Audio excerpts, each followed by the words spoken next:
What is going on, party people? Happy Monday. It is almost time to start gushing and oozing and frothing over some new watches, because Watches and Wonders is right around the corner. So, getting out ahead of this, I understand everyone and their mothers is going to be arguing and chomping at the bit about Rolex's new releases, and we've kind of already spoken about this. I think that you should keep your expectations pretty low. However, the current goings on is that Roger Federer, which is Rolex's main squeeze when it comes to, big, I'll say, media marketer, what am I trying to say? Roger Federer doesn't even play tennis anymore, I don't think. But he's still probably their tier 1 promoter when it comes to their, sponsored reps. Apparently, he accidentally confirmed the Land Dweller. I have a bunch of opinions on this. It is 2:57 p.m. Let's get down to business. Again, guys, we do daily streams Monday through Friday here on the Time Teller channel, and the only time I don't do a stream is when I release a review, an edited review for you guys. So I read all super chats. Again, if it's a penny or a pound, I really do appreciate it. And they're not. You don't have to do a super chat, but I really do appreciate it because this is how I pay my bills. Okay, jumping into today's story. Rolex's golden boy, Roger Federer, tennis champion, and all around, from all accounts, cool, good guy. He is, as I said earlier, as I was stumbling over my words, their kind of main squeeze celebrity sponsor. And here's the thing. Rolex doesn't do that a whole lot. So there are other watchmakers that kind of throw money at celebrities. Believe it or not, IWC does. Famously Longines just hired Henry Cavill, and we spoke about that, and people complained about that, which is weird. Well, for Rolex, it's like James Cameron and Roger Federer. And he's been spotted, look at that, mid-laugh, such a candid, fun photo, wearing what is allegedly the unreleased Land Dweller. Now, here's the thing, okay? People are upset about this in the comment section. This, by the way, this image has been passed around like candy. It's been proliferated across the internet, and everyone's speculating on what this could be. And people, okay, I think most people have it wrong, because there's only a few options here, okay? Either he was given this watch by Rolex and paid to wear it, and they're like, yeah, just wear it out. And you know what? If you get if someone takes a picture of you wearing it, that's fine. Who cares?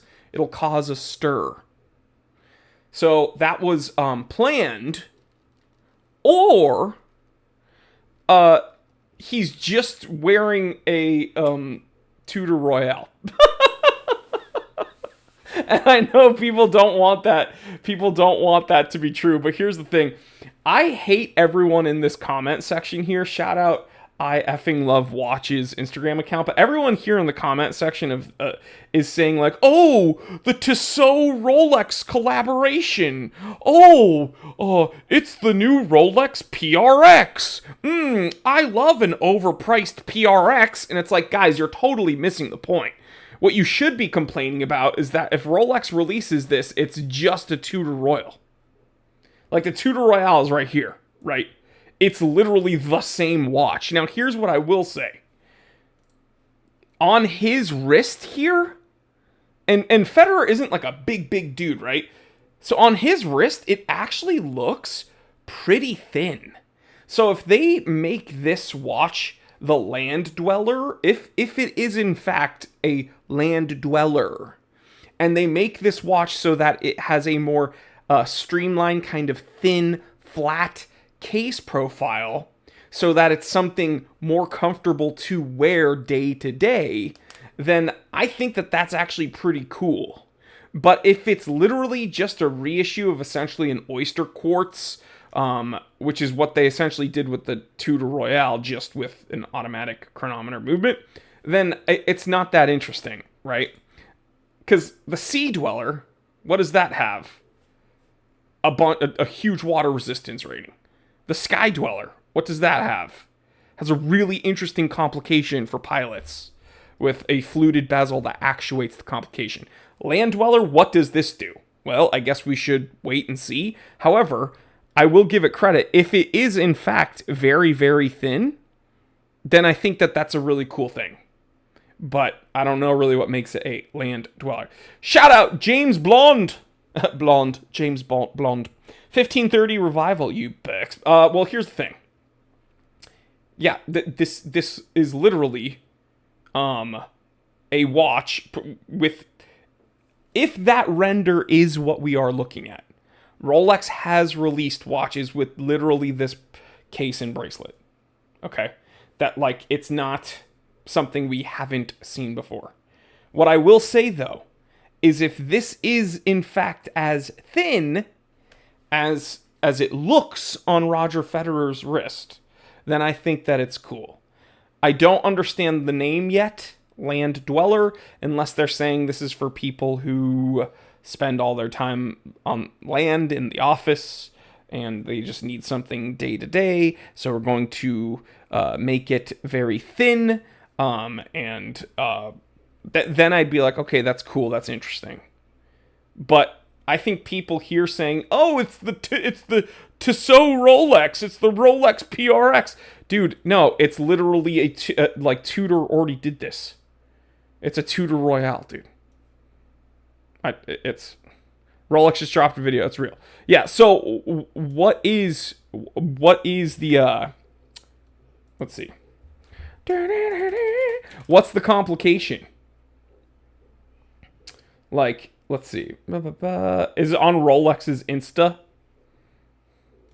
Let's go to Rolex's Instagram and see if they released something interesting for us here. I just don't understand exactly what would be... is this it? Okay, here we go. Here we go. Let's go. I'm going to put on the headphones of truth for you guys. We are going to watch this. Let me make sure that you guys get audio. It's probably going to be some copywritten music, but it doesn't matter. Let's go ahead and check this out. Party people!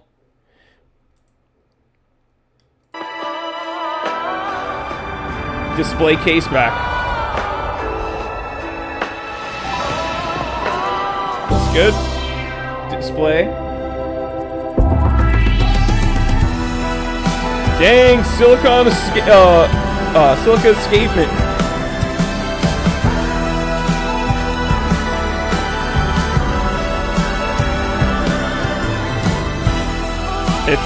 It looks sharp. It looks nice. And it looks thin. I'm going to turn off the music because YouTube's going to get really upset about that. Okay, so it looks to be just a date, but it also looks to be very, very thin. So we have a Land Dweller. What does everyone think about this?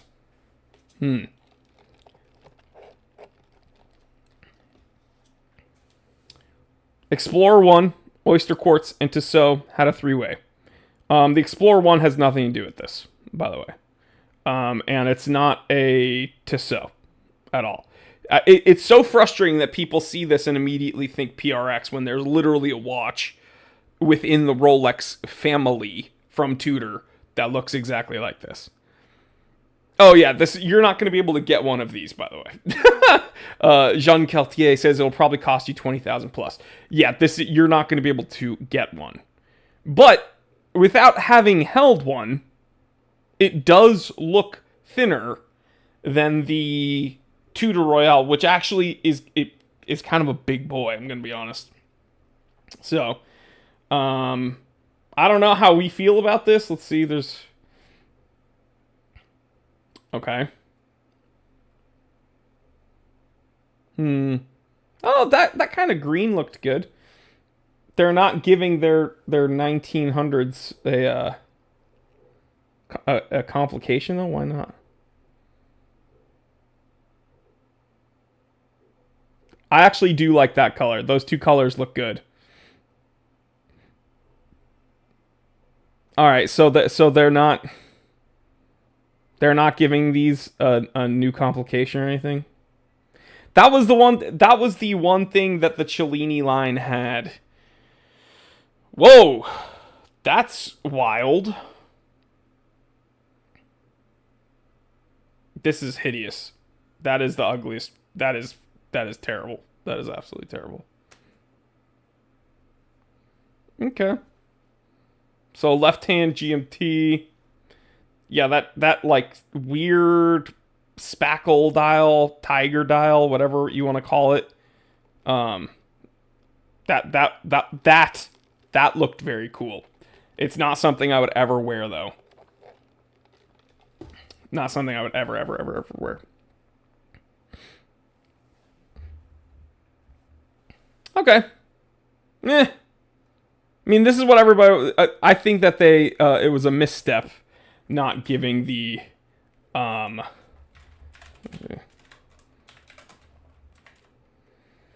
why don't? This is so frustrating. So I'm going on. Yeah. Okay. So we look at these 1908s, right? This took the place of where the most recent Cellinis were, right? So it's like at least the Cellinis had a world time, right? Or a moon phase, excuse me. And this, like, everyone was hoping that they would add more complications to the 1908s, but I guess all they did was release a yellow gold on a yellow gold bracelet.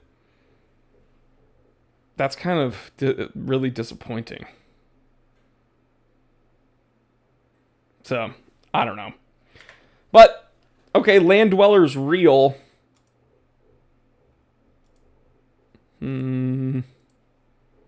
I don't know how I feel about this, though. So far, it's a big misstep with the 1908s. That weird Tiger Dial root beer was interesting. That Tiffany Dial Daytona was hideous. And hopefully, this is thinner than the Tudor Royale, and it can set itself apart from that. Grand Seiko leaked their watch by accident and took it down quickly. If they did exhibition quartz with solar movement, ooh, need a red sub. Well, they do have a red sub, but it's not what you're thinking. The red sub is just where they had red font on the lower portion. But yeah, red dial sub would be interesting. Red dial, red bezel. Anyway, okay, interesting. I'll give them credit, like, cool for releasing a new model, I guess, even though essentially it is just a Tudor Royale. Everyone who is making Tissot comparisons are idiots, and I mean that it is what it is, right? But let me know what you think about this. What's the coolest Rolex release? I'm going to go over each of them tomorrow, but we just wanted to, it's fun that we took a look at that live, but I just wanted to go over preliminarily my first intro reactions. I'll sleep on it and give you my kind of more in-depth opinions on everything tomorrow. But so far, Land Dweller seems interesting. Tiger Dial root beer looked cool, but I would never wear it. That Tiffany Dial Daytona's stupid. They should have given the 1908s more complications, and they didn't, so that was a misstep. And I actually like those OPs. Those OPs looked cool. But we're going to go ahead and do a full breakdown tomorrow. So I will see you then. I'm going to hop over on my podcast channel where we'll be talking about some crazy stuff. So join me over there. Again, guys, thank you so much for hanging out with me. Stay happy, stay healthy, stay blessed. I'm Jory Goodman, the Time Teller. And always remember, I didn't invent time. I just tell it. Love you guys.